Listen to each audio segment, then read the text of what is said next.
त्यानंतर श्रीमंत खासदाराच्या यादीत डॉक्टर पद्मसिंह पाटलाचा नंबर कितवा? मग मला तुम्हाला प्रश्न विचारायचा आहे की 45 वर्षाच्या मंत्रिपदाचा फायदा हा जिल्ह्याला झाला का पद्मसिंह पाटलाच्या घराला झाला? उत्तर तुम्ही द्यायचं की देणार नाही. उघडच दिसत. बरं, ज्या पवार साहेबांनी यांना 45 वर्ष मंत्री केलं त्या पवार साहेबांना सोडून एका रात्री डॉक्टर पाटील आणि नाना पाटील कोणाच्या पार्टीत गेले? कमळाबाई भारतीय जनता पार्टी. काय कारण सांगितलं त्याच्याकडे जायचं? म्हणजे विकास करायचा. बरं ठीक आहे बाबा, विकास करायचा म्हणून 45 वर्ष आता मंत्री असताना सुद्धा जमलं नाही का? तर भाजपमध्ये जाऊन बहुतेक इथं शिकायला 45 वर्ष केली असते विकास काय असते, तर भाजपमध्ये केली. बरं, मग कमळाबाईला जमलं नाही काही कसाचं?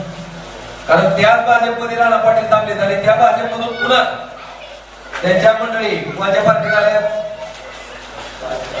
चोरलेल्या राष्ट्रवादी काँग्रेस पार्टी, चोरलेल्या घड्याळाकडे. परत काय कारण दिलंय? होय बाबा, विकास. ही भारी वाक्य आहे. मला वाटतं डॉक्टर पद्मसिंह पाटलाच्या कुटुंबातनं सांगितलं जाणारं विकास ही कारण.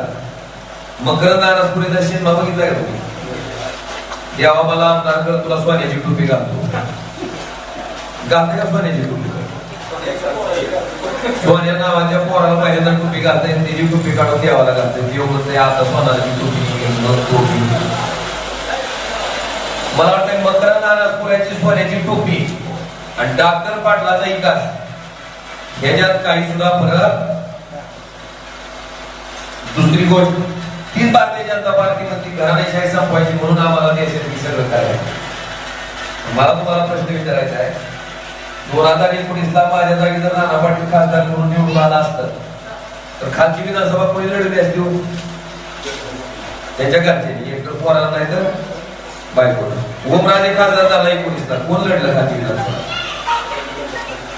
कैलास बाळासाहेब. आम्ही घराणेशाहीचं उदाहरण दिलं नाही भाषणात, तर प्रत्यक्षात अंमलबजावणी करून दाखवलं. मला वाटतं डॉक्टर पद्मसिंह पाटलांच्या कुटुंबातलं तेरची जरी जिल्हा परिषदेची जागा निघाली आणि ती जर ओपन पडली, तिथं जर निवडून येते वाटलं तर अर्चनाताईच लढवत्यात. दुसरं लढवी आमदारकी तर फार लांबची गोष्ट. मला वाटतं ही दोन्ही कुटुंबातला फरक तुमच्या सगळ्याच्या समक्ष आहे. आणि तिसरं निष्ठा. पवार साहेबांनी 45 वर्ष मंत्री केल्याच्या नंतर सुद्धा कुठे गेले? भाजप. त्यांच्यापेक्षा आम्ही बरे केली. आम्हाला उद्धव साहेबांनी 5 वर्ष आमदार 5 वर्ष खासदार केलं. तर उद्धव साहेबांच्या पडत्या काळात सरकार जात असताना, पक्षाचं चिन्ह जात असताना, पक्षाचं नाव जात असताना आणि 50 कोटी रुपये मिळत असताना त्याच्यावर लाख मारून आम्ही उद्धवजी ठाकरे साहेब. चौथं, 83ला पद्मसिंह पाटील मंत्री असताना जिल्ह्यात मेडिकल हॉस्पिटल आणि एक कॉलेज मंजूर झालं. कुठं झालं हो? जिल्ह्यात झालं का कुठं झालं? नेरूळला. का? मुंबई आदिवासी भाग आहे का? आणि आपलं ते सुधारलेला होता. गरज कुठं होती? कुणाच्या मतावर आमदार झाले म्हणून मंत्री झाले? तुमच्या. कुठं करायला पाहिजे तो कॉलेज? केलं कुठं?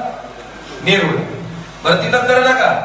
ती सुद्धा सरकारच्या मालकीचं ठेवलं नाही, स्वतःच्या पब्लिक चॅरिटेबल ट्रस्ट म्हणजेच त्यांना पब्लिक चॅरिटेबल ट्रस्टच्या मालकीचं केलं. आणि आज त्या कॉलेजच्या सगळ्या गोष्टीचा उपभोग ती कुटुंब घेत आहे.